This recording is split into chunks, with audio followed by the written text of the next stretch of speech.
신학자들에 의해서 이렇게 표현된 용어, 바로 천년왕국이라는 표현이 소개가 되고 있는데, 사실은 성경에는 천년왕국이라는 용어가 없습니다. 그래서 천년 내지는 천년 동안이라는 그 기간들이 표현이 되어 있어요. 그래서 이 계시록 20장이 성경 전체에서 가장 이를테면 논란이 많고 또 해석이 이렇게 다양하게 해석되어지는 어려운 장이기도 합니다. 그러나 이제 19장 그리고 20장 이 전체 내용을 통해서 이렇게 살펴볼 때에 우리가 성경 요한계시록을 해석함에 있어서 두 가지로 우리가 이렇게 살펴본다면, 그 중에 바로 묵시문학의 구조라는 것을 우리가 잊어서는 안 돼요. 그래서 요한계시록은 묵시문학이다. 그럼 묵시문학이라는 그 의미 속에는 두 가지가 들어가 있죠. 하나는 초월성, 또 하나는 상징성. 이 두 가지가 묵시문학의 특징이 되어집니다.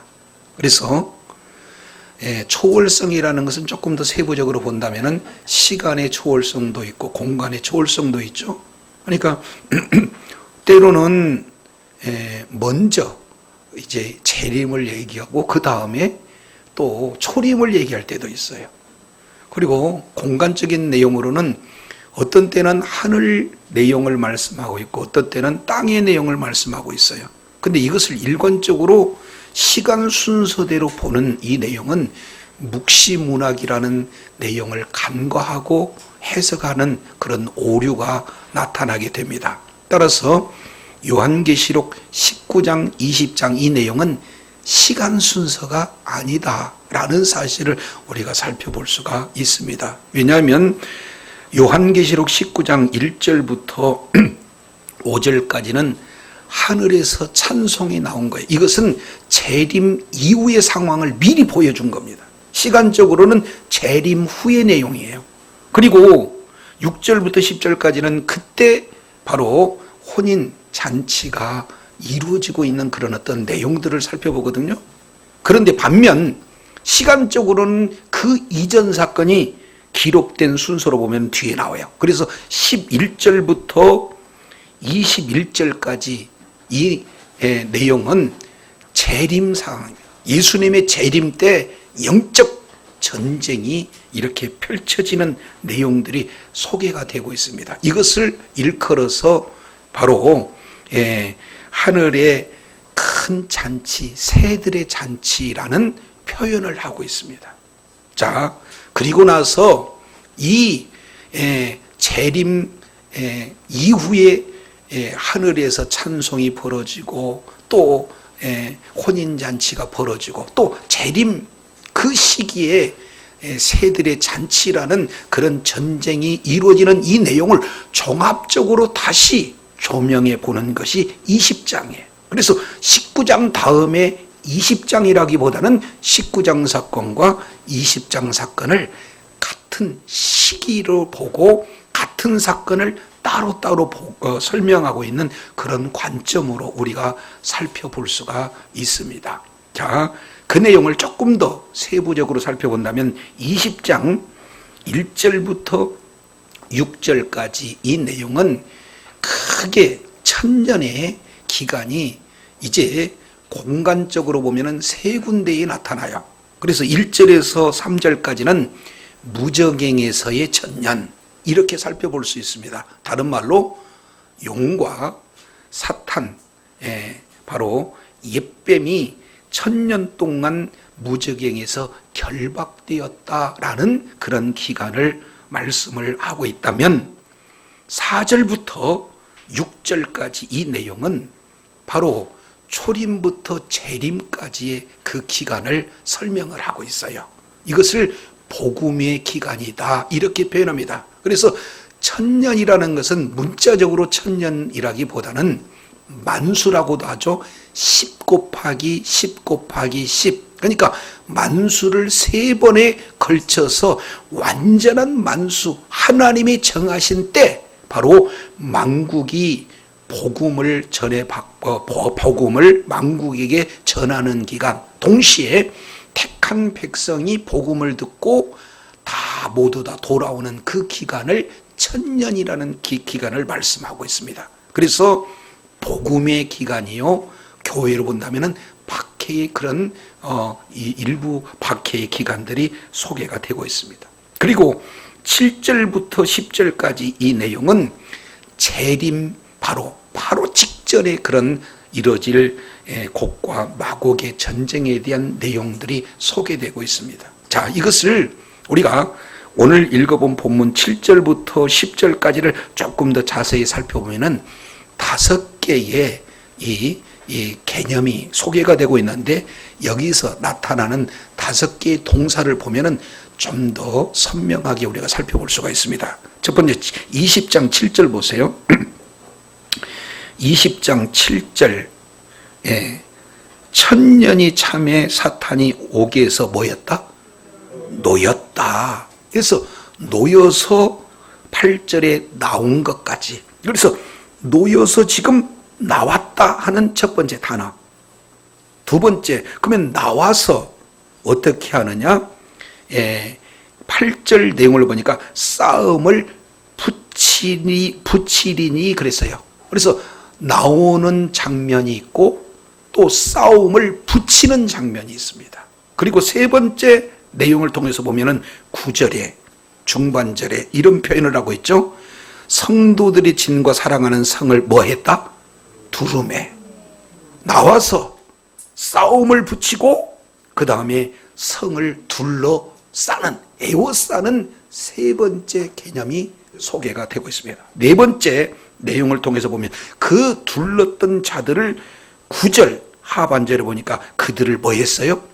태워버리는 그런 개념이 소개가 되고 있고, 그리고 그들의 최종적인 모습은 10절에 보니까 불과 유황못에 던져지는 그런 개념. 그래서 크게 이 5가지의 개념이 오늘 본문에 소개가 되고 있어요.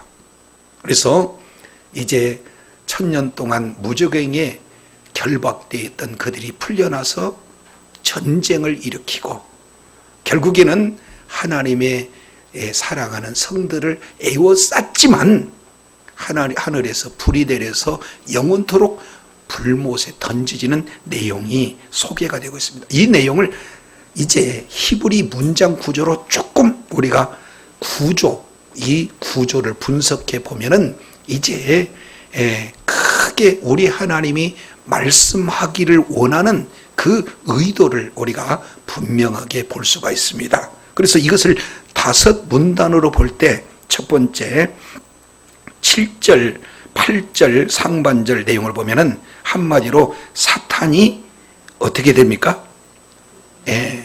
만국을 곡과 마곡을 뭐 하는 거예요?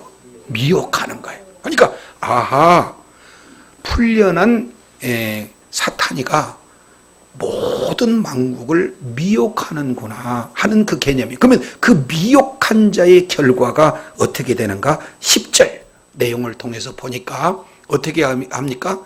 사탄이 불못에 던져져요. 그러니까 아무리 사탄이 만국을 미혹한다 할지라도 최종적인 결과는 불못에 던져질 수밖에 없다라는 사실을 저와 여러분에게 먼저 보여주는 구조가 되어 있습니다.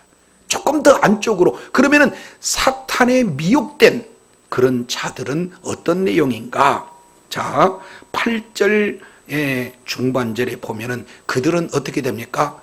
모두가 다 이제 뭡니까? 교회를 박해하는 거예요. 싸움을 붙이리니 바로 교회와 전면전을 진행하는데 여기서 바로 교회를 핍박하는, 교회를 박해하는 그런 일들을 사탄에 미혹된 모든 세상 사람들이 이렇게 교회를 박해하는 그런 일들을 진행해.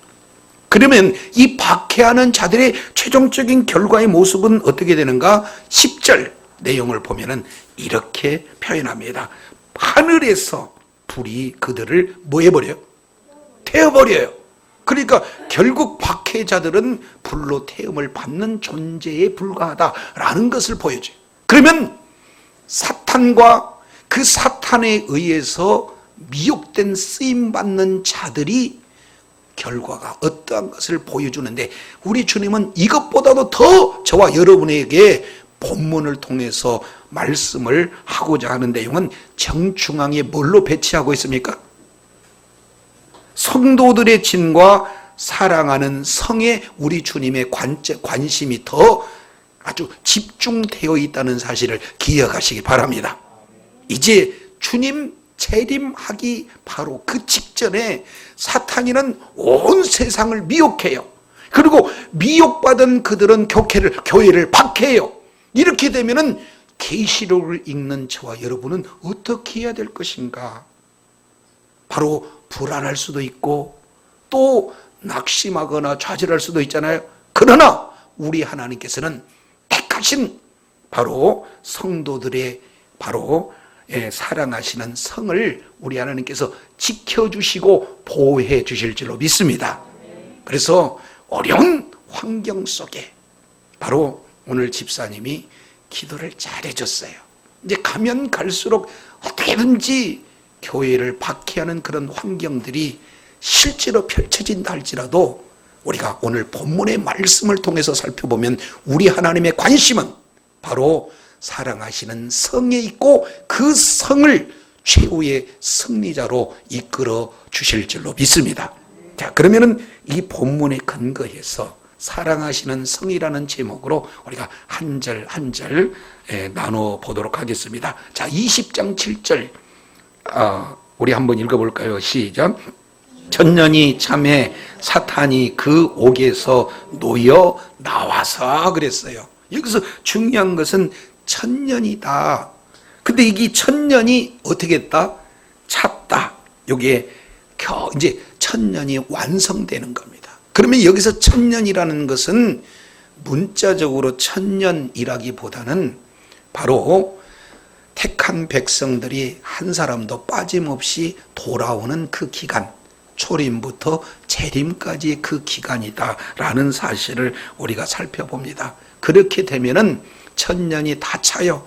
재림 때가 이제 가까이 오게 되면은 마지막 짧은 그 한순간에 우리 하나님께서 사탄을 그 옥에서 이게 놓아지는 것을 허용하십니다. 그랬을 때 사탄이 이렇게 나와서 활동하는 그런 어떤 내용이 되겠죠. 자, 그렇게 됐을 때 20장 8절에 그러면은 어떤 일들이 벌어지는가? 나와서 땅의 사방 백성 곧 곡과 마곡을 미혹하고 모아 싸움을 붙이리니 이렇게 표현해요.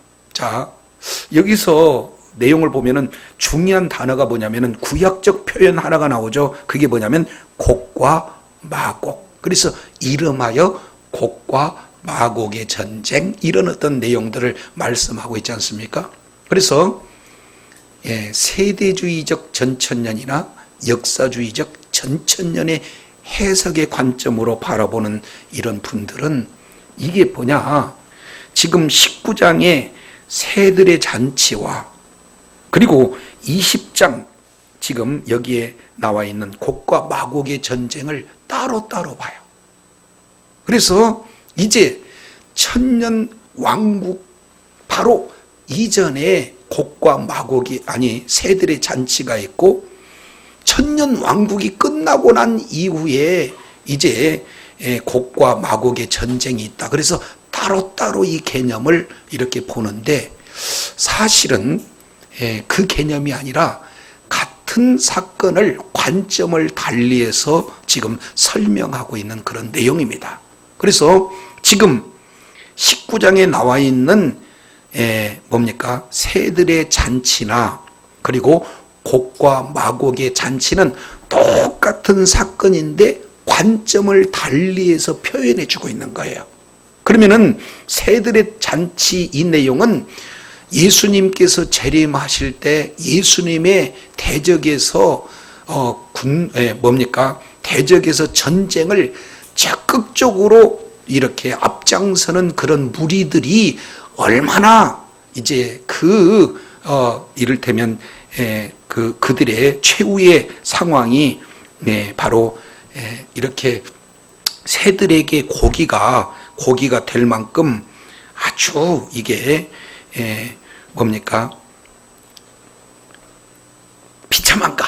비참이라는 단어가 잘 안 나오네. 비참한가, 그 내용을 지금 표현해주고 있는 내용이에요. 그리고 여기에 나와 있는 곡과 마곡은 전면적으로 대적한다는 그런 차원에서의 그런 내용을 말씀하고 있습니다. 그러니까 관점이 달라요. 그러니까 예수님을 적극적으로 대항한다는 관점과 여기에 새들의 잔치고, 또 하나 곡과 마곡의 그런 전쟁은 전면적으로 대적한다는 그런 관점으로 차이가 있는 그런 어떤 표현이지 같은 사건이다라는 것을 우리가 살펴봅니다. 그래서 이 계시록 20장 7절부터 8절까지 천년이 차서 옥에서 놓이게 되면 그 다음부터 어떤 일들을 진행하느냐, 이 부분들을 우리가 살펴봐야 되는 거예요. 자, 자세히 보겠습니다. 20장 8절. 자, 여기서 이렇게 좀 읽어봤으면 좋겠어요. 나와서 땅의 사방 애뜨네. 다시 땅의 사방 애뜨네. 제가 왜 어려운 표현을 하고 있느냐면 바로 3절과 연결시키기 위해서 그렇습니다. 왜냐하면 3절 보세요. 3절 천년 동안 결박, 2절에 하반절에 천년 동안 결박하는데 그 결박하는 목적이 무엇이냐? 3절에 보니까 다시는 만국을 뭐한다? 미혹하지 못한다. 그러면은 다시는 미혹하지 못하는 대상이 어디입니까? 만국에. 이걸 다시 읽습니다. 다시는 애뜨네를 미혹하지 못하게. 그러면은 똑같은 단어를 3절에서는 만국이라고 기록하고 있고 8절에는 뭐라고 있어요? 백성이라고 기록하고 있어요. 그러면 이것을 같이 기록해야 조금 의도가 선명하게 드러나겠죠. 그래서 20장 8절 땅의 만국, 땅의 사방 만국 이렇게 표현해야 맞습니다. 그래서 땅의 사방 만국 이렇게 표현해요. 그러면은 다시는 3절에 다시는 만국을 미혹하지 못하게 하리라. 그 얘기는 그 이전에는 만국을 미혹했다는 내용인데 지금부터는 만국을 전면적으로 미혹하지 말아라. 그 기간은 초림부터 재림까지 복음 시대를 의미하고 있는 줄로 깨달으시기 바랍니다. 그러면은 20장 3절에 다시는 만국을 미혹하지 못하게 하라 해서 이때 상황은 어디 상황이냐면 초림의 상황이에요. 그런데 20장 7절은 이제 천년이 다 찼습니다. 그 얘기는 재림의 상황입니다. 그래서 3절의 초림과 7절, 8절 이 내용은 재림의 상황 사이에 4절, 6절 복음 시대를 지금 표현하고 있고, 그러면 이제 구약 시대에는 이스라엘을 제외한 모든 만국들은 하나님을 대적해서 말씀의 대적에서 진리의 대적에서 우상을 이렇게 숭배하는 그런 내용은 왜 그러느냐? 사탄이 전면적으로 이를테면 미혹하기 때문에 하나님을 떠나게 되었다 그 말이죠. 이스라엘 백성들 외에는.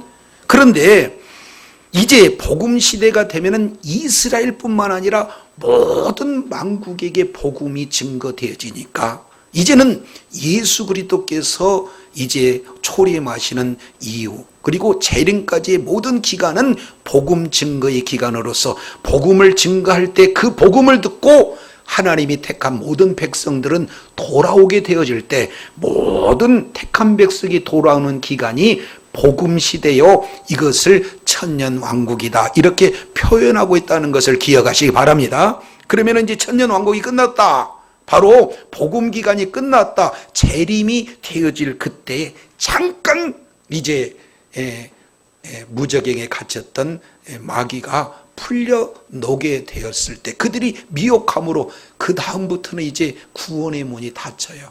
그래서 모든 만국이 이제 또다시 구약 시대처럼 이제 모두가 다 뭡니까? 이 세상의 사람들은 바로 예수님을 대적하는 그런 환경에 놓여 있다라는 사실을 우리가 살펴보게 됩니다.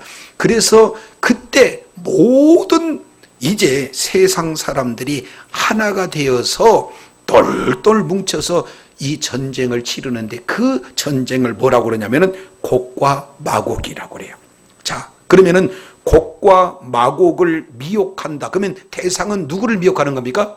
곡과 마곡을 미혹. 근데 그 곡과 마곡이 구약적 표현을 이렇게 차용했지만 구약의 곡과 마곡의 개념이 아니에요. 왜 그러냐면 자, 8절 자세히 읽어보세요.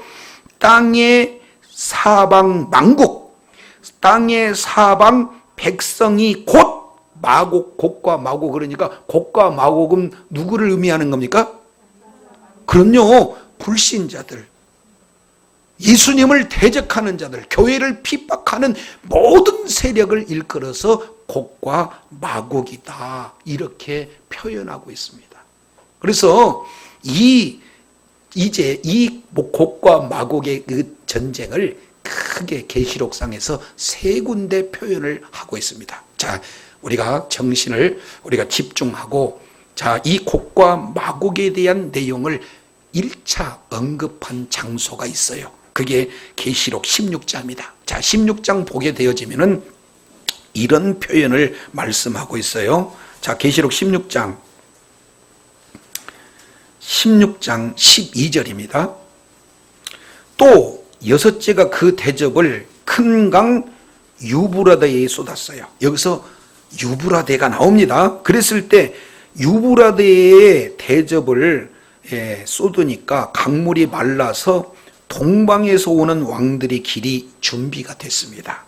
자, 그랬을 때, 자, 또 본 것이 있어요. 그게 뭐냐면 개구리 같은 더러운 영이 이렇게 나타나는데 1번 용의 입과 2번 짐승의 입과 3번 거짓 선지자의 입에서 나오니 이렇게 표현했습니다. 여기서 용의 입은 계시록 12장에 소개가 되고 있고 짐승과 거짓 선지자는 계시록 13장에 소개가 되고 있는 그런 존재들이에요. 그래서 용, 짐승, 거짓 선지자들, 이 내용을 한마디로 14절에 해석하고 있는데 그들은 무슨 영? 귀신의 영들이라고 해야 되는데 귀신의 영이라고 하잖아요. 그러니까 용도 짐승도 거짓 선지자도 한 목소리를 지금 내고 있다. 근데 그 한 목소리가 뭐냐? 목적이 뭐냐? 온 천하 임금들에게 가서 하나님 곧 전능하신 이의 큰 날에 전쟁을 위하여 모으더라. 그러니까 이 더러운 귀신의 영들이 이제 유브라데 강이 마르니까 왕들을 전부 다 모으는 장면이에요. 그러니까 배후에는 귀신의 영에 의해서 모으고 있다. 그러면 모으는 내용이 그 뒤에 보겠습니다. 15절 보라 내가 도적같이 오리니. 그러면은 이것은 재림 상황이죠. 그러니까 재림 상황 때 지금 이렇게 모아서 전쟁을 하는데 그 전쟁하는 장소를 구체적으로 16절에 표현합니다. 새 영이 히브리 음으로 무슨 뭐라고 그래요? 아마겟돈이라고 하는 곳으로 왕들을 모으더라 이렇게 했습니다. 이 아마겟돈이라는 이 단어는 히브리어 하르 머기또라는 단어를 음력한 거예요. 히브리 단어를 헬라어로 음력을 하니까 하르 머기또가 아마겟돈 이렇게 표현이 되어지고 있는 것을 우리가 살펴봅니다. 그러니까 재림 직전에 지금 무슨 전쟁이 일어난다? 아마겟돈 전쟁이 일어난다. 이런 어떤 사건을 이렇게 말씀하고 있습니다. 이게 지금 몇 번째 인입니까?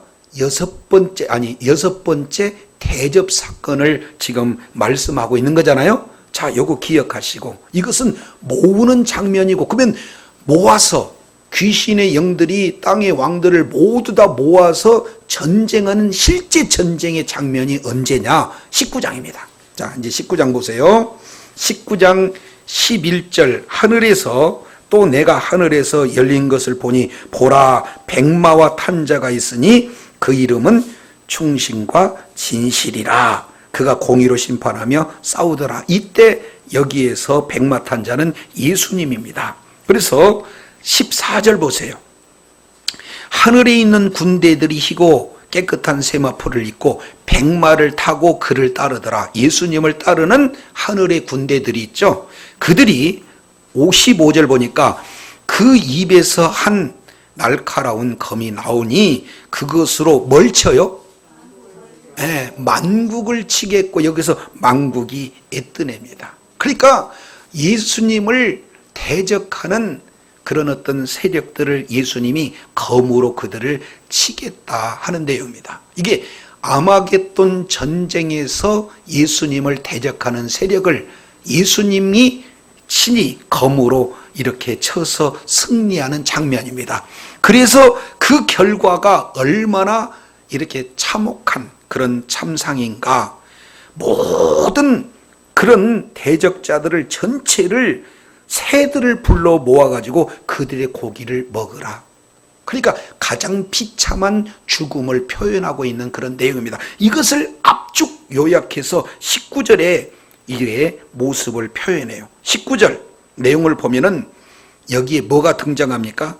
짐승과 땅의 임금들과 그의 군대들. 그러죠? 그런데 20절 보세요. 첫 번째 결과입니다.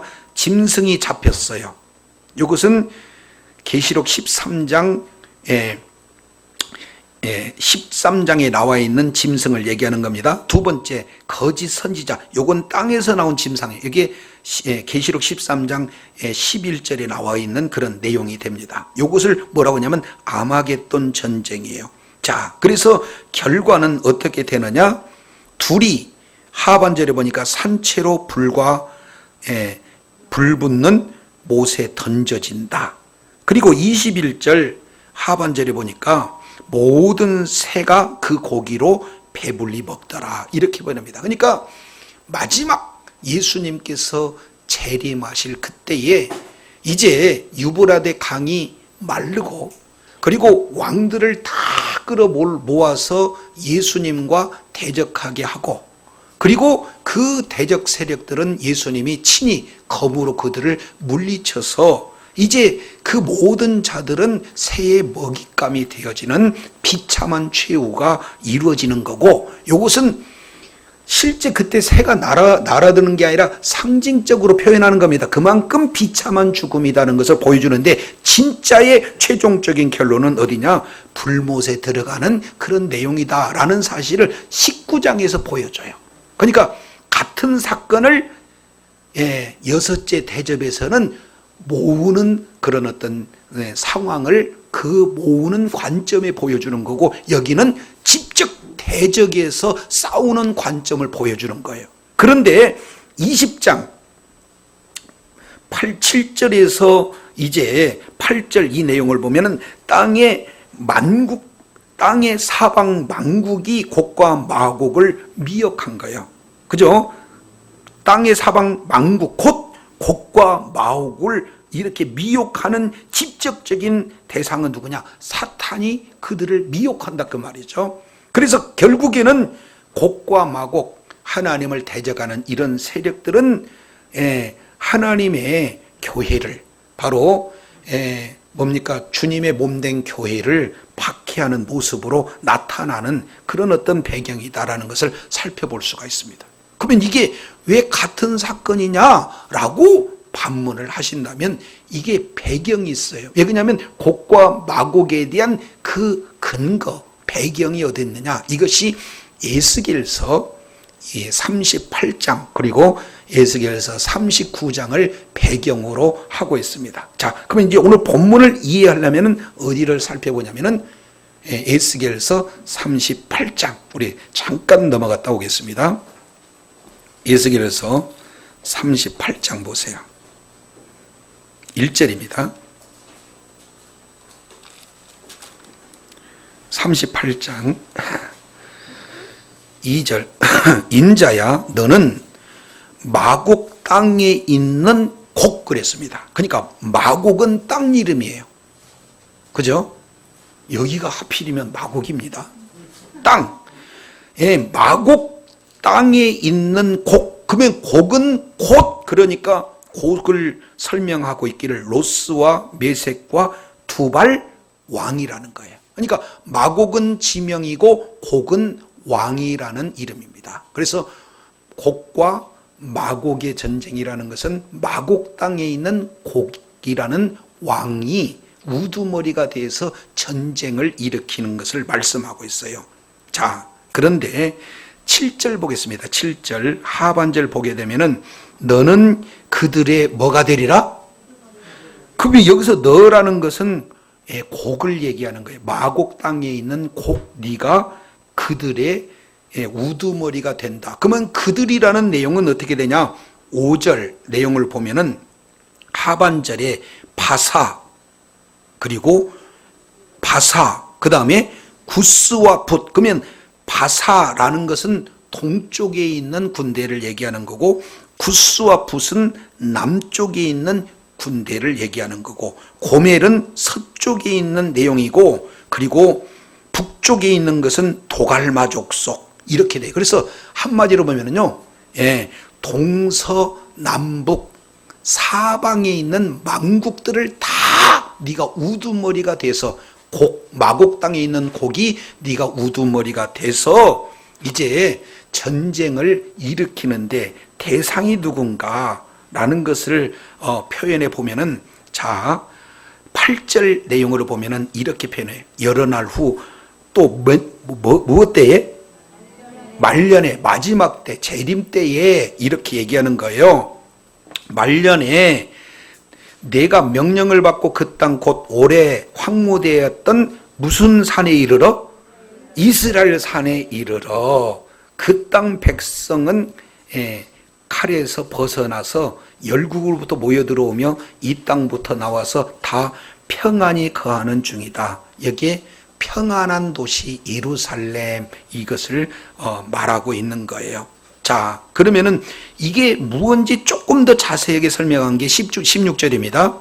구름이 땅 아래 덮은 같이 내 백성 이스라엘을 치러 오르니. 그러면은 어디를 치러 와요? 그럼요, 이스라엘을 치러 온다고 그랬습니다. 그러면은 고가 끝날에 내가 너를 이끌어 내 땅을 치게 하리니 그랬죠? 그러면은 곡과 마곡의 전쟁은 누가 일으키는 전쟁입니까? 사실은 하나님께서 너 곡을 끌어다가 모든 나라 사람들을 미혹해라, 그리고 내 백성을 쳐라, 이렇게 하나님께서 일으키시는 전쟁이다. 그러니까 잘못하면은 재림 전에 막 3차 전쟁이나 무슨 핵전쟁 이런 전쟁이 아니라 무슨 전쟁이에요? 진리의 전쟁입니다. 영적인 전쟁이에요. 하나님께서 일으키시는 전쟁이다, 그 말이에요. 그래서 하나님의 반대편의 우두머리가 곡이고, 그 곡은 주변 동서남북에 있는 모든 왕국을 이제 이끌어서 하나님 군대를 대적하는 편에 서 있다. 그러면 왜 이런 전쟁을 우리 하나님께 일으키시느냐? 목적이 있어요. 그 목적이 16절 하반절에 보니까 이는 하고 설명해 주고 있죠. 이는 내가 너로 말미암아 이방 사람의 목전에서 내 뭐를 나타낸다? 거룩함을 나타내어 그들로 다 나를 뭐하게 한다? 알게 한다. 이제 재림 그때에는요, 예수님 다 알아요. 하나님 안 보이는데 계시냐고 나와보라고 이런 사람 없어요. 하나님은 이 최종적인 전쟁을 통해서 하나님의 거룩함을 드러내어 하나님을 모두가 다 알게 하는 것이 전쟁을 일으키는 목적인 줄로 깨달으시길 바랍니다. 그때 가서 하나님을 아는 것이 낫는가? 아니면 지금도 그 하나님이 나의 아버지라는 사실을 아는가? 이것이 중요하다는 것을 보여주고 있습니다.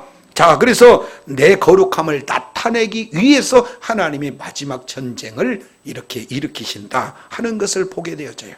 자, 이것을 압축 요약해서 에스겔서 38장 22절 23장 이 내용은 요한계시록, 특히 계시록 19장 20장을 이해하는 데 가장 핵심적인 성구의 그런 구약적 배경을 두고 있습니다. 이것이 전체예요.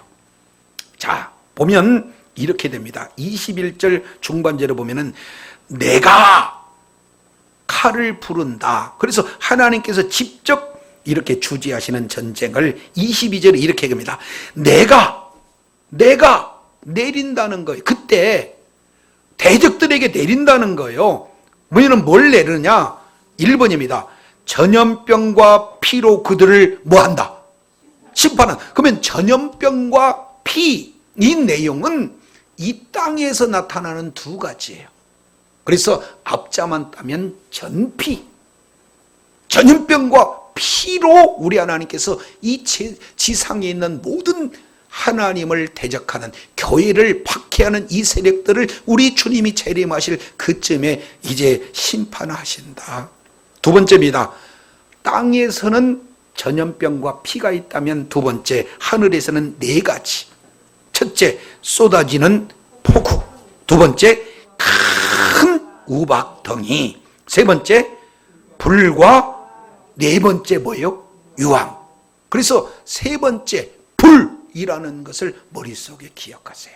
그래서 하늘에서는요, 쏟아지는 폭우 그랬으니까 이때 어마어마한 폭우를 말씀하고 있어요. 자, 두 번째입니다. 큰 우박덩이. 그러니까 덩이 그러면 조그마한 걸 같아요. 수박 덩이 그러잖아요. 그래서 마지막 때 내리는 우박, 이 내용을 통해서 보면은 뭐라고 했습니까? 한 달란트라고 그래. 약 로마 표기로 34kg 되는 큰 우박덩이가 하늘에서 쏟아져요. 무섭죠? 근데 그 대상이 누구냐? 이걸 알아야 되는 거예요. 세 번째입니다. 불이 쏟아져요. 소돔과 고모라에서 쏟아졌던 것처럼. 그리고 네 번째는 유황으로, 그와, 대상입니다. 자, 누구예요? 그와, 이게 곡과 마곡이에요. 그래서 그와, 그 모든 때와 그와 함께하는 많은 백성들에게 비를 내리리니, 이렇게 표현했습니다. 그래서 애굽에서도 고센 땅을 제외했던 것처럼 하나님을 대적하는 이 세력에 대해서 땅과 하늘에서 이게 엄청난 그런 심판의 도구를 통해서 우리 하나님께서 심판하신다는 사실을 말씀하고 있어요. 이유가 뭡니까? 왜 이런 심판을 합니까? 두 가지 있어요. 23절, 이와 같이 내가 여러 나라 만국입니다. 내가 여러 만국의 눈에 내 뭡니까? 위대함, 그리고 내 거룩함을 나타내요. 자, 한번 따라하겠습니다. 한 손에는 위대함, 시작. 위대함. 또 한 손에는 거룩함. 그래서 위대함과 거룩함, 이 두 가지 내용을 분명하게 우리 하나님께서 나타내세요. 그러니까 얼마나 하나님께서 위대하신 분인가, 그리고 얼마나 우리 하나님께서 거룩하신 분인가, 죄하고는 관계가 없고 죄에 대해서는 진노하시는 그런 거룩한 분인가, 그리고 얼마나 위대한 그런 분인가, 이것을 땅의 두 가지 사건, 하늘의 네 가지 사건을 통해서 모든 백성들이 다 하나님이 얼마나 위대하신가, 하나님이 얼마나 거룩하신가를 모두가 알게 하는 사건이 이루어지게 된 줄로 믿습니다. 그래서 나를 아는데 그들이 다 여호와인 줄 알아요. 지금 우리 하나님이 무슨 이게 안 보인다고 해서 지금 없고 그런 분이 아니다, 그 말이죠. 그래서 예수님의 재림 때는 마지막 전쟁에 참여하는 그때 정확하게, 이야, 하나님께서 하나님의 교회는 이렇게까지 보호하시고 대적하는 세력은 이렇게까지 심판하신구나. 그러면 대적 세력에 있던 그 자들이 진짜 하나님은 위대하시네, 진짜 하나님은 거룩하시네, 이 내용을 모두가 다 알 수 있는 그런 최종적인 그런 상황이 전쟁을 통해서 드러나게 된다는 것을 기억하시고 믿으시기를 바랍니다. 이게 곡과 마곡에 대한 내용을 지금 38장에 기록하고 있습니다. 자, 이제 39장 보겠습니다. 1절, 그러므로 인자야 너는 곡을 쳐서, 계속 지금 뭐에 대해서 얘기합니까? 곡에 대한 내용을 39장까지 진행이 돼요. 그리고 전쟁 상황을 지금 계속 이렇게 말씀을 하고 계시잖아요. 자, 그러면서 17절, 39장 17절로 가보겠습니다. 17절, 너 인자야 나 주 여호와가 말하노라 너는 각종 새와 들의 각종 짐승에게 이르기를 너희는 모여오라. 내가 너희를 위하여 잔치, 곧 이스라엘 산 위에서 준비한 큰 잔치로 너희는 사방에 모여서 고기를 먹으며 피를 마실지어다. 18절 다 같이 시작. 너희가 용사의 고기를 먹으며 세상 왕들의 피를 마시기를 바산에 살찐 짐승 곧 수양이나 어린 양이나 염소나 수송아지를 먹는 할지니라.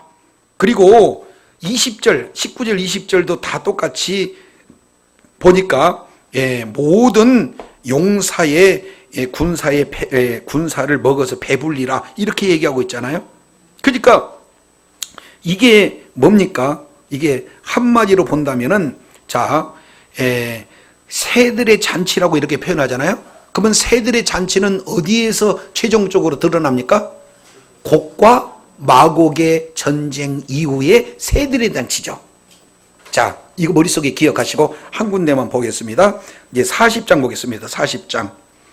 40장 이 내용은 이제 지금부터 40장부터 66장까지 이 내용은 성전을 보여주세요. 자, 40장, 41장은 성전을 보여주십니다. 42장까지.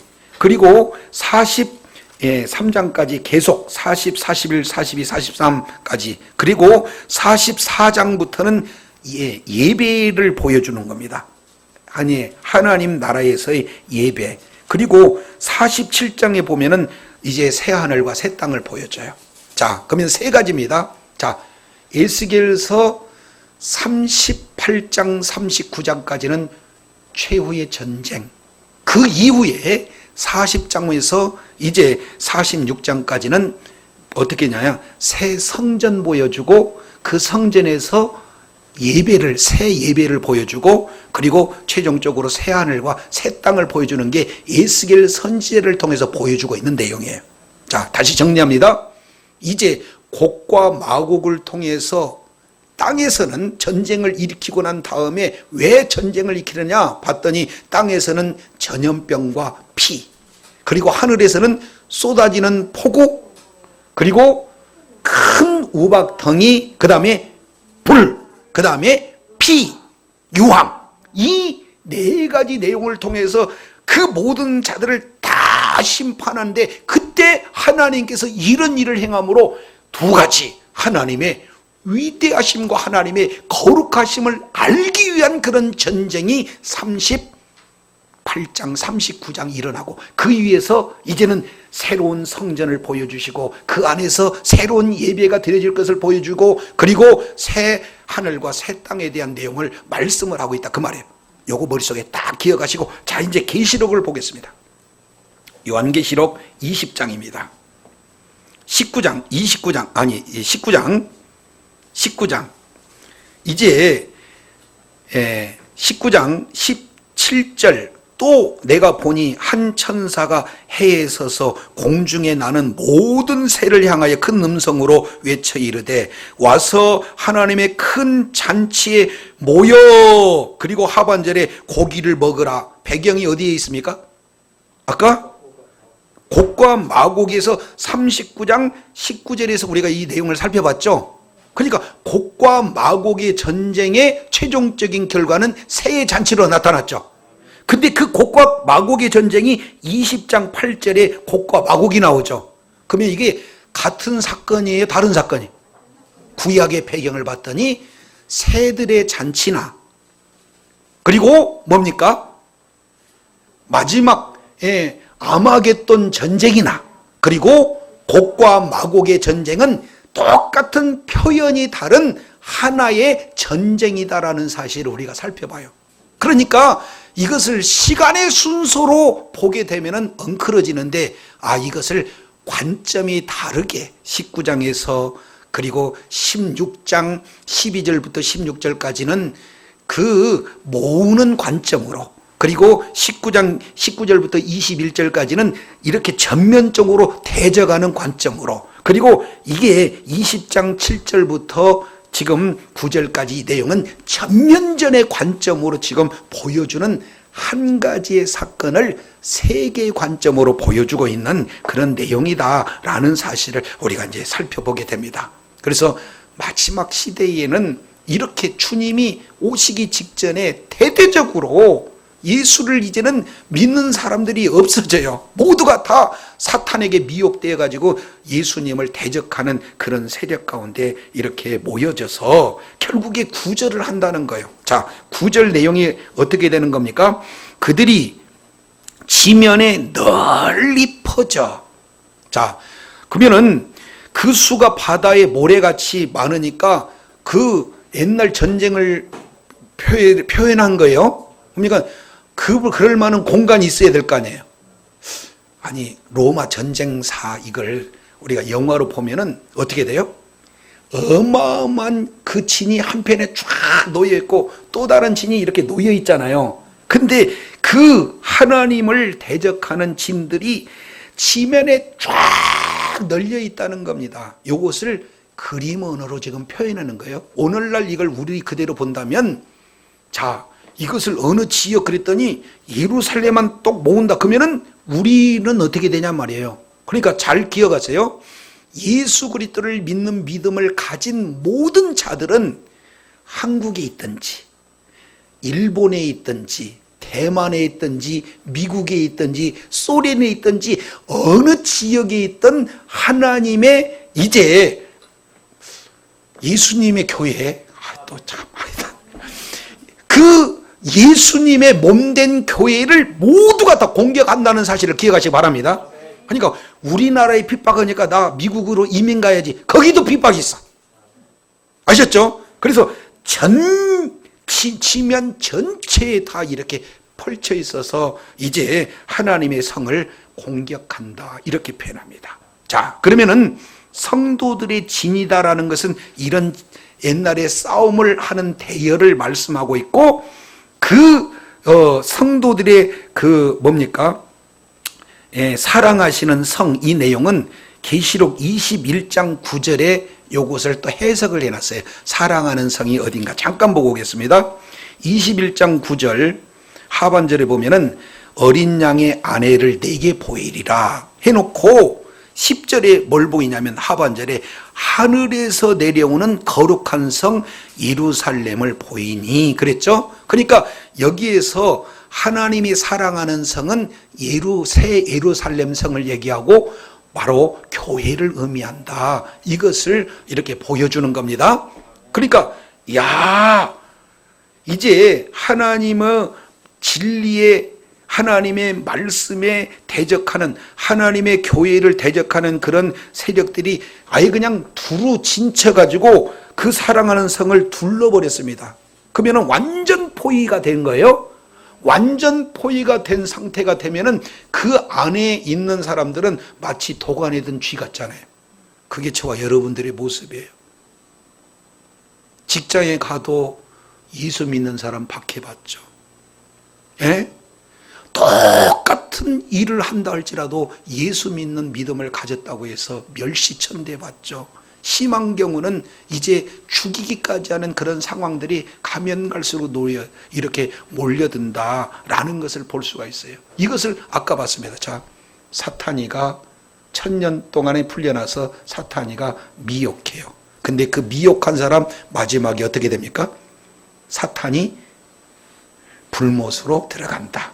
사탄이 미혹된 모든 세상 만국들은 교회를 박해하는데 그들은 불로 태워진다. 그런데 가장 정중앙부에 놓여져 있는 게 뭡니까? 사랑하는 성, 여기를 둘렀다 진다 진친다 할지라도 걱정하지 마라. 이유는 어떻게 돼요? 하늘에서 불이 내린다. 할렐루야. 하늘에서 뭐가 내려요? 그래서 아까 봤더니 내가 땅에는 전염병과 그 다음에 피라는 것은 전쟁을 의미하는 거예요. 그래서 전염병과 피로 이 세상에서 많은 사람들이 죽기도 하지만 하늘에서 이제 폭우도 내리고 우박도 내리고 또 뭐가 내려요? 불이 내려서 결국에 그들을 살려버린다 그 말이에요. 그래서 아무리 예수 그리스도를 믿는 믿음을 가졌다 하여 아무리 핍박을 받고 고통이 온다 할지라도 이제 낙심하고 좌절해야 할 이유가 없는 것은 다른 것이 아니라 우리 하나님께서 관심은 바로 사랑하시는 성을 보호해주고 계신다는 사실을 기억하시기 바랍니다. 그래서 이제 하나님을 대적하는 모든 세력들은 뭘로요? 불로 태워버려요. 근데 거기서 보니까 하늘에서 그 근원이 하나님으로부터 나온다는 거죠. 그래서 이제 불심판 내리는 이 장면을 한번 따라하겠습니다. 하늘에서 불이 내려. 요건 그냥 불이 내리는 게 아니라 재림 상황을 이렇게 표현하는 거예요. 굳이 재림이라는 용어를 쓰지는 않았지만 재림을 그렇게 표현합니다. 그랬을 때 10절 마귀가 이제 불과 유황못에 던져진다. 그리고 이제 더 이상 그들에게는 소망이 없어요. 짐승도 거짓 선지자도 세세토록 밤낮 괴로움을 받으리라. 한번 따라하겠습니다. 세세토록 밤낮 괴로움을 받으리라. 그러니까 아예 그들에게는 소망이 없습니다. 영원토록 예수님을 부인하고 예수님의 몸된 교회를 핍박해서 지금까지 우리 주님께서 참고 또 참고 오래 참아서 예수 믿으라 복음을 받아들이라 엄청난 기회를 줬음에도 불구하고 마침내 우리 주님이 다시 올 그때쯤에 예수님을 대적하는 그 세력에게는 이제 더 이상 자비가 없어요. 그래서 세세토록 밤낮 괴로움을 받을 수밖에 없는 그 처절한 고통 가운데 놓여 있는 것이 오늘 본문 속에 기록되고 있습니다. 그러면 이 내용을 보면 우리가 무서울까 봐 사단이 미혹한데 미혹한 자는 이제 세세토록 불못에 빠진다. 미혹된 대상이 교회를 핍박하지만 결국에 그들도 불로 태워진다. 그러나 그들이 아무리 성도들의 진과 하나님의 사랑하는 성을 애워싼다 할지라도 우리 하나님께서는 계속해서 보호해 주신다는 사실을 우리 주님께서 말씀하고 있는 줄로 깨달으시길 바랍니다. 그리고 아까 봤어요. 에스겔 전체 흐름을 봤더니 곡과 마곡의 전쟁 이후에 40장부터 46장까지 성전이 새로운 성전에서 새로운 44장 예배가 그리고 결국에 66장에 새로운 새 하늘과 새 땅이 이루어지는 것처럼 계시록 21장부터 새 하늘과 새 땅이 이루어지는 그 구조하고 똑같이 진행이 되고 있어요. 그래서 이 사건은 그냥 세대주의적인 그런 어떤 해석 방법처럼 이게 두 가지 사건이 아니라 이것은 하나의 사건이고 이 하나의 사건을 통해서 봤을 때 이 불신자들은 결국에는 진리를 끝끝내 이렇게 대적하고 교회를 핍박하지만 그들의 결과는 불못이라는 사실과 이런 어려운 위경 속에서도 예수 그리스도가 나의 구세주라는 확실한 믿음을 가진 그런 믿음의 공동체 바로 교회는 핍박하고 여러 가지 어려움이 온다 하지라도 최후의 승리자가 바로 교회라는 사실을 저와 여러분에게 보여주고 있는 줄로 깨달으시길 바랍니다. 그래서 어떤 상황 속에서도 예수 그리스도를 믿는 믿음 변질되지 않고 꼭 붙드시기를 바랍니다. 그리고 환경이 어렵다 할지라도 부인하는 어리석은 자리에 있지 않기를 바랍니다. 그랬을 때 우리 하나님께서는 최고의 승리자로 모든 범사에 보호해 주시고 이기게 하시고 필요한 모든 것들을 공급해서 우리 주님 오시는 그때 이미 보여준 대로 하나님 나라에서 할렐루야 할렐루야 할렐루야 하고 찬송하며 영원토록 우리 하나님과 동행하며 하나님의 놀라운 분복을 누리는 그런 축복의 자녀로 세워주실 줄로 믿습니다. 주님 오시는 그날까지 내 신앙 지키고 그 신앙 지키는 그런 어려운 그런 환경 속에서도 끝까지 하나님 나라 확장하는 일에 존귀하게 쓰임받을 뿐만 아니라 최종적인 승리자에게 주어지는 놀라운 분복을 다 받아 누리는 지혜자요 축복자들이 다 되시기를 예수 이름으로 축복합니다. 기도하겠습니다.